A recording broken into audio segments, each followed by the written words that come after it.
nggak bisa mengambil pelajaran dari hal tersebut illa kecuali ulul albab, yaitu ulul albab. Ashabul ukuli maksudnya yaitu orang-orang yang mempunyai akal. Kalau orangnya rajin ibadah, orangnya rajin ngaji, zikir, baca Quran dan sebagainya, kolbunya kan bersih tuh, maka otaknya bisa menerima instruksi juga, dinasehatin bisa masuk ya. Tapi di sisi lain ada orang maaf gak doyan ngaji, gak doyan sholat, gak doyan baca Quran, boro-boro doyan, bisa aja kagak, dan gak ada kepengenan untuk bisa baca Quran. Teman-temannya pada bisa ngaji, bisa baca Quran, pada santai aja ya. Gak ada kepengenan untuk dekat sama Allah, gak ada kepengenan untuk berubah. Nah orang kayak begitu mau didauhin sama 1000 ulama, mau diceramahin 1000 ustadz, kagak mempan. Punya duit 1 juta, saya pengen infak, kemana? Ke Naga Emas. Itu bukan infak, itu maksiat ya. Ada orang kayak gitu, kan sama ya, 1 juta dibagiin ke fakir miskin. Lah ini kan saya 1 juta saya bagiin tuh ke PSK, ke WTS nemenin karaokean. Saya kan kasih duit juga. Wong koplo ya. Nah, wa mali zalimina min ansor, kata Allah.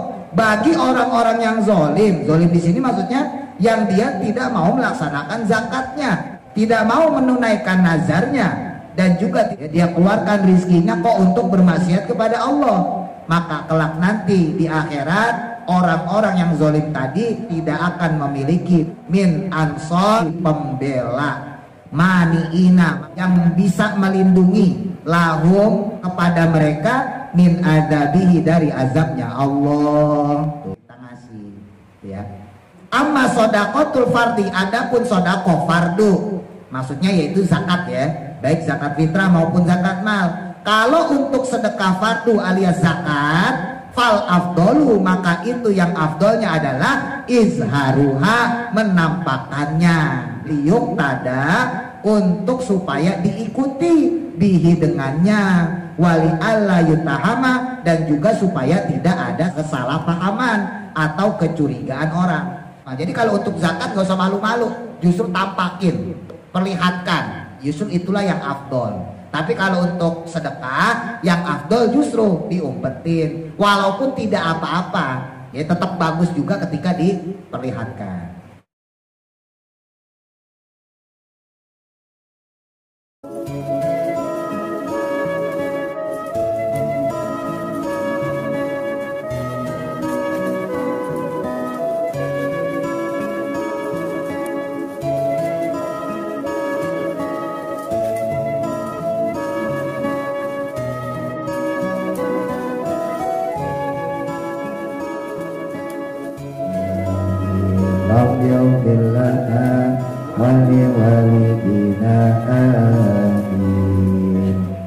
Lanjutkan kembali masih pada surah Al-Baqarah, ayat selanjutnya ayat 269. Bismillahirrahmanirrahim. Qala musannifu rahimahullahu ta'ala wa nafa'ana bihi wa bi barakati ulumihi fi daraini amin. Qala Allah ta'ala fil Qur'anil Karim, a'udzu billahi minasy syaithanir rajim. Yu'til hikmata may yasha' wa may yu'tal hikmata faqad utiya khairan katsira wa ma yadhakkaru illa ulul albab. Wallahu a'lam bimuradi. Yu'ti, Allah memberi al-hikmata akan hikmah. Ail ilma maksudnya yaitu ilmu. Allah memberikan ilmu an-nafi'a yang bermanfaat, al-mu'addiya yang mana mendorong manusia ilal amali untuk beramal, untuk berbuat kebaikan atau berbuat amal soleh. Jadi ilmu yang bermanfaat Bapak Ibu itu ilmu yang kita pelajari bermanfaat buat diri sendiri. Jadi ilmu yang bermanfaat nggak mesti harus diajarin ya. Seandainya karena kita belajar sholat, kita punya ilmu sholat, lalu kita amalkan. Nah itu namanya ilmu yang bermanfaat. Syukur-syukur kita bisa ngajarin anak, syukur-syukur kita bisa ngajarin cucu. Ya, kalau kayak saya punya bonus juga, bisa ngajarin orang lain. Tapi setidaknya ilmu yang kita pelajari bermanfaat buat diri sendiri. Nah itu yang menjadi salah satu juga penerang kubur, yang nerangin kuburan kita nanti ketika kita masuk alam barzakh. Selain sodaqoh jariyah, selain anak soleh yang mendoakan kita, termasuk juga yaitu al ilmu yang tafa'u bihi, ilmu yang bermanfaat, yang disebut dengan hikmah. Jadi hikmah itu bukan perdukunan, bukan. Sekarang disebut hikmah perdukunan. Belajar apa? Belajar hikmah, tahu-tahu kanuragan, tahu-tahu kebatinan. Padahal yang dimaksud hikmah itu adalah ilmu yang bermanfaat. Ya, kita belajar wudhu misalnya, belajar sholat, belajar zakat dan sebagainya, terus kita amalkan, berarti ilmunya ilmu hikmah. Gitu. Allah memberikan hikmah man kepada orang yasya'u kang kerso sapa Gusti Allah, yang Allah kehendaki. Waman dan orang yukta yang diberi al hikmata akan hikmah, ilmu yang bermanfaat, maka faqad utiya, sungguh diberikan Allah Subhanahu wa taala khairan akan kebaikan kasiron yang banyak. Secara tidak langsung ketika Allah memberikan ilmu yang kemudian ilmu tersebut kita amalkan, maka itu adalah kebaikan yang banyak. Nah, tujuannya apa? Limasirihi, untuk menuntunnya, ila sa'adati, kepada sa'adah, kepada kebahagiaan, al abadiyati, yang bangsa abadi atau selama-lamanya. Apa tuh kebahagiaan abadi? Ya tidak lain tidak bukan yaitu surganya Allah Subhanahu wa ta'ala. Itulah kebahagiaan yang abadi, di mana Allah mewujudkan ridhonya kepada kita sebagai hamba Allah lewat ganjaran berupa surga. Wa ma yadzakkaru, dan tidaklah mengambil pelajaran, fihi, di dalamnya, di dalam lafaz yadzakkaru, idghamu ta'i, diidghamkan taknya, dimasukin fil asli, dalam huruf asalnya, fil dali, pada huruf dalnya. Jadi aslinya itu bukan yadzakkaru tapi yatazakkaru, diambil dari lafaz tazakkara yatazakkaru. Jadi aslinya yatazakkaru, cuman taknya diidghamkan ke huruf za. Yata'azu, yaitu maksudnya mengambil nasihat. Nggak bisa mengambil pelajaran dari hal tersebut illa, kecuali ulul albab, yaitu ulul albab, orang-orang yang berakal. Ashabul ukuli, maksudnya yaitu orang-orang yang mempunyai akal. Akal sama otak beda Bapak Ibu. Nah, organ tubuh kita yang kita gunakan untuk berpikir itu namanya otak. Nah, ketika kita berpikir menghasilkan sesuatu, nah itu namanya akal.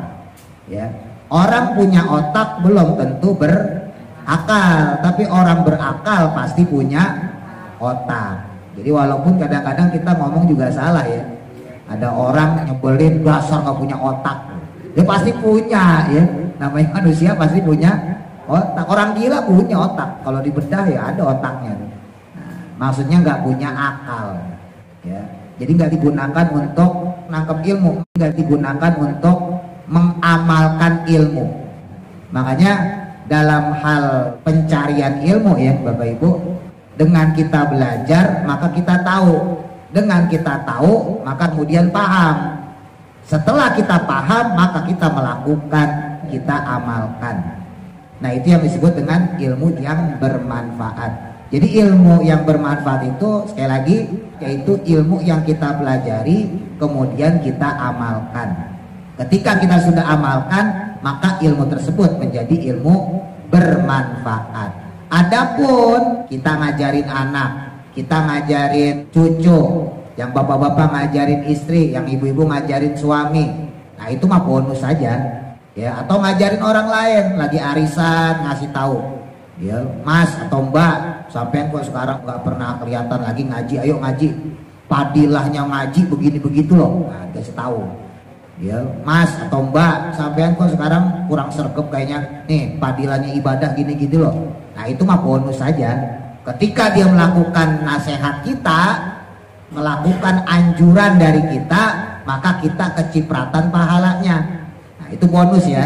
Setelah kita bilang, ayo Mbak, ayo Mas yang rajin ngajinya, lalu dia ngajinya rajin, maka bukan cuma dia yang dapat pahala, tapi kita juga yang ngasih nasihat itu mendapat pahalanya. Makanya nggak ada ruginya nasihatin orang, ya. Cuma juga tentunya lihat-lihat, ya. Kalau pas lagi mangkel, lagi marah, lagi pusing, bayaran anak sekolah belum dibayar, listrik bunyi tit, ya jangan dinasehatin, itu yang ada berantem ntar. Ya. Nah, ada orang yang bisa nerima nasihat, ada orang yang nggak bisa nerima nasihat. Orang yang bisa menerima nasihat, orang yang bisa berpikir disebut ulul albab, yaitu orang yang menggunakan otaknya untuk berpikir, bisa nerima nasihat. Ya, tapi ada juga orang yang nggak menggunakan otaknya untuk berpikir, nggak bisa nerima nasihat, nggak menggunakan otaknya untuk mencari ilmu pengetahuan. Ya dibuat nyari duit aja. Ya, dari pagi, siang, sore nyari duit, nggak dipakai buat belajar, nggak dipakai buat nyari ilmu, menutup hatinya sendiri untuk mendapatkan nasihat. Makanya kalau orang maaf ya, nggak doyan ibadah, nggak doyan ngaji, itu agak sulit dinasehatin. Beda sama orang yang doyan ibadah, doyan ngaji. Ya, jadi rumusnya gitu Bapak Ibu. Jadi kalau Bapak Ibu misalnya punya keluarga atau anak kita sendirilah gitu ya, anak kita sendiri misalnya kok sulit dinasehatin, ya udah tinggal koreksi aja. Sholatnya rajin nggak, ngajinya rajin nggak, baca Qurannya rajin nggak gitu.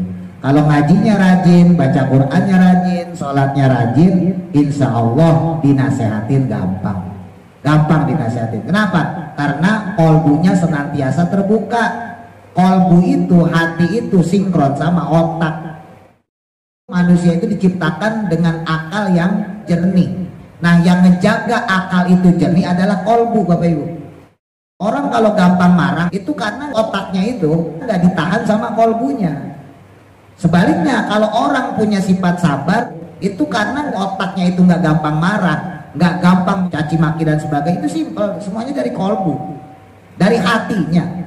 Kalau hatinya baik, gampang dia sabar. Kenapa? Karena sabar itu instruksi dari otak. Ketika dapat masalah, otak itu menginstruksikan, memerintahkan sabar, gitu. Ketika kita berantem sama orang, adu mulut sama orang misalnya gitu, itu dari kolbu kita yang bersih, itu akan menginstruksikan otak kita, udah jangan diladenin, sabar, itu ujian buat kamu, gitu. Ya. Makanya termasuk tadi saya sampaikan, ketika kita nasihatin orang, anak kita kayak cucu kita kayak, yang bapak-bapak nasihatin istri, yang ibu-ibu nasihatin suami misalnya, kembalinya kepada si orang yang kita nasihati. Kalau orangnya rajin ibadah, orangnya rajin ngaji, zikir, baca Quran dan sebagainya, kolbunya kan bersih tuh, maka otaknya bisa menerima instruksi juga, dinasehatin bisa masuk ya. Tapi di sisi lain ada orang maaf nggak doyan ngaji, nggak doyan sholat, nggak doyan baca Quran, boro-boro doyan, bisa aja kagak, dan nggak ada kepengenan untuk bisa baca Quran. Teman-temannya pada bisa ngaji, bisa baca Quran, pada bisa zikir, bisa baca Yasin, nggak ada kepengenan, santai aja ya. Nggak ada kepengenan untuk dekat sama Allah, nggak ada kepengenan untuk berubah. Dulu saya belangsak, dulu saya nggak dekat sama Allah, ya tetap aja sekarang juga belangsak juga, nggak dekat sama Allah, nggak ada kepengenan berubah. Nah orang kayak begitu mau didauhin sama 1000 ulama, mau diceramahin 1000 ustadz, kagak mempan. Jadi kadang kita juga nasihatin lihat-lihat orang. Ada jamaah juga ngomong sama Ustaz tuh nasihatin gitu. Nah, orang kayak gitu dinasehatin ya. Sholat kagak, ngaji kagak. Ya sampai botak sariawa juga bakal mempan. Itu yang disebut wujudu ka'adamihi. Orang kayak gitu wujudnya kayak kagak adanya. Jadi adanya dia seperti kagak ada, gak manfaat. Buat agama gak manfaat, buat sosial nggak manfaat, bahkan nggak sedikit nauzubillah yang kayak gitu malah jadi sampah masyarakat. Orang kayak gitu nggak bisa dinasehatin kecuali dianya sendiri mau berubah. Ya, walaupun nggak bisa sholat, belajar sholat, rumu gedam. Walaupun belum bisa baca Quran, belajar baca Quran. Walaupun nggak sering ngumpul ngaji, ikut mangap aja lah. Yang penting ikut ngaji, nggak bisa bangga belakangan. Kok ada kemauan seperti itu? Ya itu berarti udah mulai ada benih-benih ulul albab, mulai ada bibit-bibit ulul albab. Ya. Jadi kalau kita nasehatin orang gitu ya, jadi ada dua faktor sebetulnya. Satu, belum tentu orangnya bisa nerima. Kedua, ya memang orangnya nggak bisa nerima. Jadi ada kalanya belum bisa nerima, mungkin karena dalam keadaan emosi misalnya gitu ya, lagi marah-marah, lagi sebel, lagi banyak masalah, dia belum bisa nerima. Tapi ada kalanya emang nggak bisa nerima. Lagi mana bisa nerima? Ibadah aja kagak, sholat aja ditinggalin. Ya. Itu sampai budak sariawan juga gak bakal bisa Bapak Ibu. Ya. Susah orang kayak begitu tuh susah. Nah terus kayak gitu gimana? Udah tinggalin aja, tinggalin orang kayak gitu. Karena tipe orang itu ada yang dia itu tahu kalau dia nggak tahu. Ya, kata Imam Ghazali dalam kitab Ihya beliau, annahu yadri la yadri. Ada orang yang dia tahu kalau dia nggak tahu. Nah maka fahuwa yadri, orang yang kayak gitu berarti dia tahu. Kalau ada orang yang dia tahu bahwa dia tidak tahu, itu masih bisa dinasehatin. Ya, farsyuduh, maka bimbing dia, maka tuntun dia, berikan dia petunjuk, berikan dia nasihat. Gitu. Kalau orangnya tahu kalau dia nggak tahu, berarti dia masih pengen bisa. Tapi ada orang yang anahu la yadri, la yadri. Ada orang yang nggak tahu kalau dia nggak tahu, nggak tahu kalau dia bodoh. Fahuwa la yadri, maka orang tersebut disebut orang yang nggak tahu. Orang yang kayak gini, fatruku, tinggalin. Jadi nggak bisa dinasehatin. Dia nggak tahu kalau diri dia bodoh, itu nggak bakal bisa dinasehatin. Selama dianya sendiri nggak berubah, gitu ya. Itu. Wa ma anfaqtum min nafaqatin aw nadartum min nadrin fa innallaha ya'lamu wa ma lidh-dhalimina min ansar. Ayat selanjutnya 270. Wama dan adapun perkara anfaqtum yang kalian menafkahinya atau menginfakkannya, min nafaqatin berupa suatu nafkah atau berupa suatu infak, adaitum yang mana kalian tunaikan atau kalian keluarkan, min zakatin berupa zakat. Kalau zakat berarti wajib ya. Au sodakotin ataupun sodako. Kalau sodako berarti sunnah. Au nadartum atau apa-apa yang kalian nazarkan, min nadrin berupa suatu nazar, suatu janji. Ya, waktu itu kita bahas ya, selain ada zakat yang wajib ada juga nazar ya Bapak Ibu. Nazar itu adalah perkara sunnah, bukan perkara wajib loh. Perkara sunnah yang kemudian kita jadikan jaminan kepada Allah, maka nazar tersebut menjadi wajib. Ingat-ingat ya, jadi nazar itu teorinya, definisinya, pengertiannya yaitu suatu ibadah sunnah yang dia menjadi jaminan kepada Allah. Contoh ibadah sunnah, misalnya sedekah ya. Nanti kalau anak saya dapat sekolah negeri, bisa gitu, saya ngasih anak yatim 500.000. Ya, memberi anak yatim itu hukumnya sunnah. Nah maka ketika anak kita lulus masuk sekolah negeri, maka wajib bagi kita memberikan sedekah kepada anak yatim sebanyak 500.000, gitu ya. Atau seandainya kita punya niatan akekah, ya berhubung kita orang nggak mampu misalnya gitu, dulu anak kita belum akekah misalnya gitu, terus terbesit dari kita nazar, ya Allah, andai kata anak saya kerja, nanti saya akan sembelih kambing buat akekahin anak saya. Akekah itu hukum dasarnya sunnah. Ketika kita nazarkan, maka menjadi wajib. Ketika anak kita dapat kerjaan, punya duit 2,5 juta, ya wajib beli kambing, akekahin. Punya duit 2,5 juta, kok malah dipakai buat ganti HP? Nah, bukan buat beli kambing. Punya peluang untuk beli kambing, malah dibeli buat ganti HP. Maka selama dia belum menunaikan nazarnya tadi, dia berdosa. Karena dia sudah punya kesempatan. Beda lagi kalau duitnya belum kumpul ya. anaknya masuk kerja besoknya sakit, nah itu kan belum kumpul duitnya. Nah ini duitnya udah ada, kambing 2,5 juta cukup misalnya nih, ternyata dipakai buat ganti HP. Gampang nazar mah, gampang beli kambing mah, dientengin sama dia. Maka ketika dia nggak bisa memenuhi di saat dia sudah bisa atau punya kemampuan memenuhi nazarnya, dia berdosa. Sampai kapan? Misalnya 3 bulan kemudian, 3 bulan kemudian baru kekumpul lagi duit 2,5 juta, baru kemudian dia beliin kambing untuk nazarnya itu. Nah maka dosanya selama 3 bulan ya. Jadi itu nazar, sekali lagi, satu bentuknya jaminan kepada Allah, yang kedua yaitu ibadah sunnah. Jadi kalau ibadah wajib nggak bisa dinazarin. Ada orang misalnya gitu ya, kerjaannya mabok, main judi, ngomongnya gitu, saya nazar deh kalau anak saya dapat sekolah negeri, bisa gitu. Atau seandainya anak saya diterima kerja, saya sholat 5 waktu. Nah itu bukan nazar, karena sholat 5 waktu hukumnya wajib. Atau seandainya sawah saya di kampung belum laku, andai kata sawah saya laku, saya pergi haji. Nah, pergi haji hukumnya wajib bagi yang mampu, maka orang tersebut nggak bisa menazarkan. Ya, jadi nazar itu adalah untuk ibadah-ibadah sunnah. Nah, orang-orang yang dia itu sama Allah diberikan rezeki untuk menafkahkan sebagian hartanya, baik lewat zakat yang wajib maupun lewat sedekah atau nazarnya. Fawaitum, lalu kalian penuhi kata Allah bihi dengannya. Fa innallaha, maka sesungguhnya Allah itu ya'lamuhu, maha mengetahuinya. Maksudnya maha mengetahui apa? Fayujazikum, Allah itu memberikan balasan kepada kalian.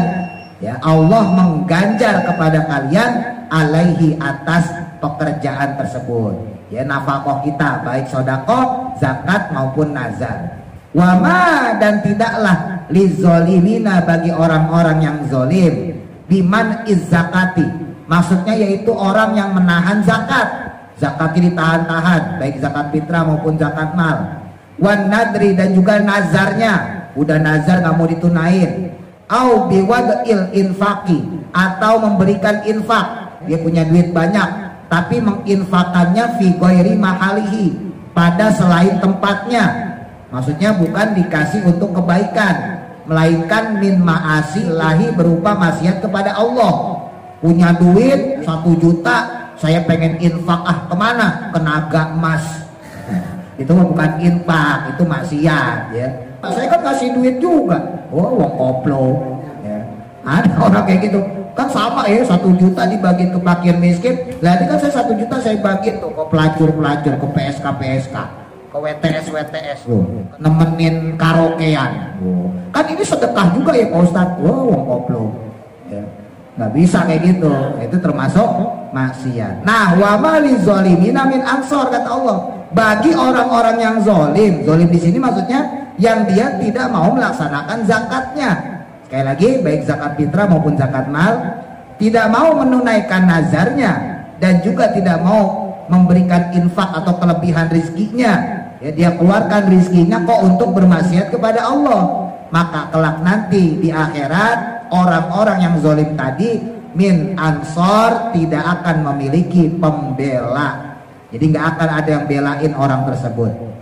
Mani'ina, maksudnya yaitu yang bisa melindungi lahum, kepada mereka, min adabihi, dari azabnya Allah.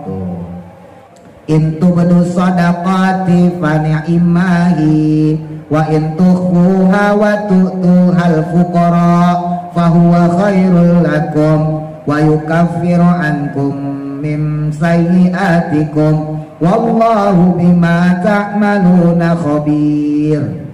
Intu bedu, dan jika kamu menampakkan, tuzhiru maksudnya kamu memperlihatkan, as-sodaqoti, akan sodakohmu, akan sedekah-sedekah kita. Sedekah maksudnya aina wafila, yaitu yang sunnah-sunnah. Maka fani imahi, maka baguslah yang demikian itu. Ai maksudnya nikmah ya, sebagus-bagusnya apanya, sayan sesuatu, ibdahu, dalam menampakkannya. Jadi menampakkan sesuatu yang paling bagus yaitu menampakkan sodako.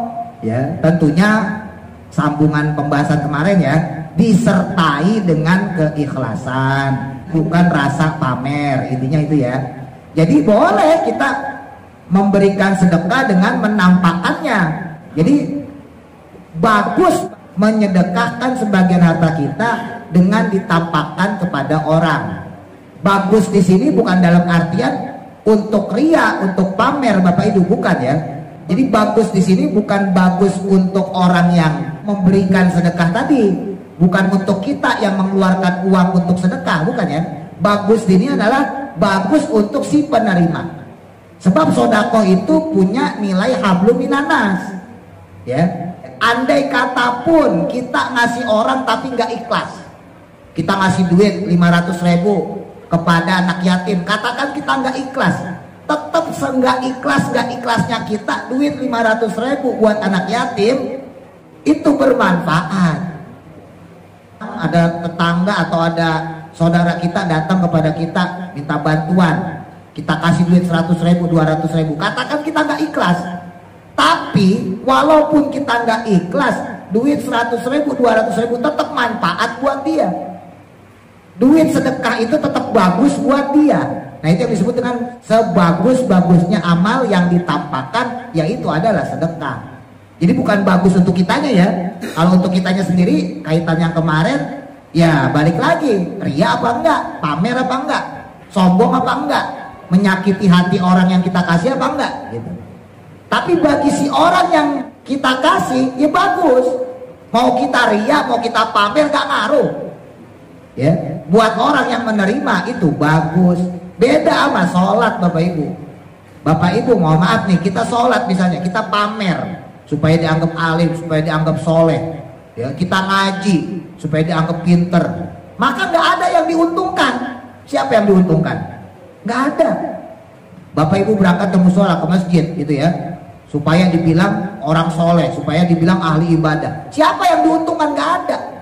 Sosokan itu, hati kita sosokan, gak ada yang diuntungkan. Jadi gak bagus dalam hal itu. Kita misalnya ngaji, zikiran, supaya dianggap orang ahli ibadah, ya, supaya dianggap orang alim, orang pinter. Siapa yang diuntungkan? Gak ada yang diuntungkan. Kalau kita melakukan itu pamer. Tapi kalau sodako, walaupun pamer, saya kaya kan, saya kasih duit 300.000, kaya kan saya, walaupun pamer tetap bagus buat dia. Kata orang yang terima, bodo amat mau ngomong apa kek, pokoknya gue dapat duit gitu. Paham ya maksudnya ya? Jadi sodako depan orang nggak apa-apa. Nah tapi ada yang lebih bagus lagi nih lanjutannya, wa in tukhfuha, namun jika kalian menyembunyikannya, maksudnya tusiruha, kalian merahasiakannya, waktu tuha, dan kemudian kamu berikan al-fuqara'a kepada orang-orang fakir, bahwa maka ada pun yang demikian tadi itu khairun, lebih baik, lakum, bagi kalian, min ibda'iha, daripada menampakkannya, wa itaiha, ataupun memberikannya, al-agniya'a, kepada orang yang tidak butuh. Jadi menampakkan sodakoh itu bagus, tapi yang lebih bagus lagi jangan menampakkan sodako. Tapi jangan dianggap menampakkan sodako itu jelek, hati-hati loh. Beda nih, kalau sholat, sok-sokan, pamer, itu jelek. Ya, sholat aja udah berangkat, tata hati dengan baik-baik, berarti gitu. Ngaji ya udah niatin baik-baik lillahi ta'ala. Ya Allah, saya mencari ridho Engkau, saya mencari senangnya Engkau kepada hamba, saya mengharap pahala dari Engkau, saya mau menuntut ilmu biar ibadahnya makin benar, makin baik gitu ya, dan seterusnya. Nah tapi kalau sodako sekalipun ya kita riak lah, pamer misalnya gitu, tetap manfaat buat orang itu bagus. Apalagi kalau kita umpetin. Nah ada orang yang ngasih tahu Sayyidah Aisyah radhiyallahu anha, istrinya Kanjeng Nabi Bapak Ibu, setelah Rasulullah meninggal, bahwa kebiasaan Rasul diantaranya kalau berangkat ke masjid, kalau berangkat dakwah, itu suka naruh duit di depan rumah orang miskin, atau ditaruh di jalan yang biasa dia lewati menuju masjid, untuk supaya nggak ketahuan sama si orang fakir tadi, nggak ketahuan sama si orang miskin tadi kalau Rasulullah yang ngasih duit. Akhirnya itu diikutin sama Sayyidah Aisyah. Begitu pula dengan ayah beliau, yaitu Sayyidina Abu Bakar ya. Sayyidina Abu Bakar nanya sama Sayyidah Aisyah apa yang dilakukan oleh Rasulullah. Di antaranya kan Rasulullah selalu memberikan sedekah makanan kepada kuli-kuli pasar. Jadi Rasul itu datang ke pasar ngasih makanan kepada kuli-kuli pasar. Kuli kan rata-rata orang miskin Bapak Ibu ya. Bahkan nggak sampai di situ, Rasulullah ngasih makanan buat pengemis-pengemis di pasar. Sekali lagi ya, sodako lebih baik dirahasiakan, tapi tidak membuat sodako menjadi jelek ketika dikasih secara terang-terangan. Jangan sampai kita ngomong ada orang ngasih terang-terangan, wah sombong banget, tentang lagi rame-rame. Jangan. Gimana pun juga itu tetap manfaat. Ya, peduli diaria, peduli pamer, nggak ada urusan. Yang penting ada manfaat buat orang yang diberi.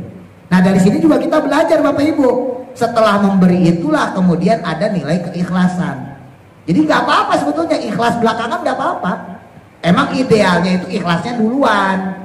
Saya ikhlas nih ngasih duit misalnya ke musola, ke masjid, majelis taklim, madrasah 100.000, 200.000. Emang yang bagus begitu idealnya. Tapi seandainya pun ikhlas itu datangnya belakangan, setelah kita ngasih uang pada pengemis, setelah kita ngasih uang kepada fakir miskin, setelah kita ngasih uang kepada orang yang membutuhkan, baru ikhlasnya. Ya udah dah ikhlasin aja, mau gimana lagi? Itu juga tetap dapat pahala. Ya, jadi tetap ada nilai pahalanya sekalipun ikhlasnya itu menyusul. Jadi jangan khawatir maksudnya. Ya, ketika ikhlasnya itu belakangan gak ada masalah. Yang salah itu nggak bisa ikhlas, terus kemudian nggak mau sodako. Alasannya nggak sodako karena nggak bisa ikhlas. Kenapa kamu nggak pernah sedekah? Oh, orang saya belum bisa ikhlas. Lah gimana mau ikhlas kalau selama ini belum sedekah? Kan ada orang kayak gitu. Kenapa kamu nggak sholat? Ya orang belum bisa sholat. Ya jalan aja dulu, kan juga lama-lama bisa. Ya. Udah sedekah aja dulu, kan juga lama-lama ikhlas. Yang disunahkan itu memberinya. Masalah ikhlas menyusul itu ya nggak masalah. Memang idealnya sekali lagi ikhlasnya itu berbarengan ketika kita ngasih, ya. Amma sodakotul fardi, adapun sodako fardu, maksudnya yaitu zakat ya, baik zakat fitrah maupun zakat mal. Kalau untuk sedekah fardu alias zakat, fal afdolu, maka itu yang afdolnya adalah izharuha, menampakkannya. Ini pelajaran nih, ya. Makanya oleh orang-orang kita yang Ahlussunnah wal Jamaah dibentuklah Baitul Mal wa Tamwil, dibentuklah Bazis, Badan Amil Zakat Infak dan Sedekah, dibentuklah Basnas, Badan Amil Zakat Nasional. Bahkan termasuk di musola di masjid kalau Ramadan tuh, nah itu ada petugas lah ya, jangan panitia, petugas zakat. Kalau kan panitia dapat soalnya petugas zakat fitrah maupun zakat mal. Jadi kalau kita bayar zakat nggak usah diumpetin, ya udah perlihatin. Nah, pertanyaannya kenapa untuk yang zakat yang wajib ini kok diperlihatkan? Karena liyuk tada, untuk supaya diikuti bihi dengannya, wali alla yutahama, dan juga supaya tidak ada kesalahpahaman atau kecurigaan orang. Jadi tujuan zakat itu diperlihatkan ketika kita ngasih dua. Satu, yaitu tujuannya supaya jadi contoh orang, ya, supaya diikuti nama orang, ya. Nah yang kedua, supaya nggak jadi kesalahpahaman, supaya nggak jadi kecurigaan orang. Kan nggak sedikit loh Bapak Ibu orang zakat fitrah tuh karena ngelihat, ya, padahal udah diumumin di musola, ya, 1 minggu sebelum Idul Fitri ya, kan itu diumumin tuh, Bapak Ibu yang ingin menunaikan zakat fitrah ditunggu di musola Baitur Ridwan, ya, kami tunggu sampai jam berapa biasanya? Jam 9 ya biasanya, jam 9. Itu udah diomongin tuh, kadang-kadang ada aja yang besok-besokan. Nah itu kadang-kadang tetangganya bawa beras, orang lagi nongkrong lihat, ngapain Mbak, ngapain Mas, biar zakat, akhirnya jadi ikut, bareng deh. Nah itu hikmahnya di situ.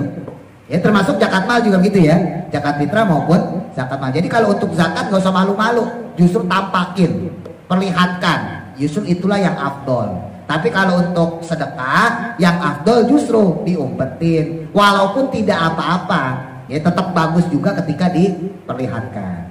Wa ita'uha, dan adapun memberikannya al-fuqara'a kepada orang-orang fakir, mutta'inun, yaitu maka menjadi jelas, ya maksudnya tujuan daripada sedekah ataupun zakat dan sebagainya yang paling utama adalah orang fakir, orang miskin. Wa yukafiru, dan Allah akan menghapus bil ya'i, maksudnya dengan ya, yukafiru.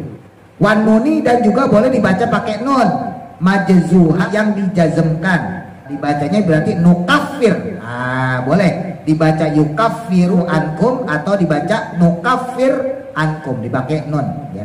bil atfi dengan atof ala mahalin fahuwa pada kedudukan lafadz fahuwa, marfu'an yang dibaca rofa alal istinafi dalam kedudukan istinaf atau atas lafadz permulaan, ankum kepada kalian.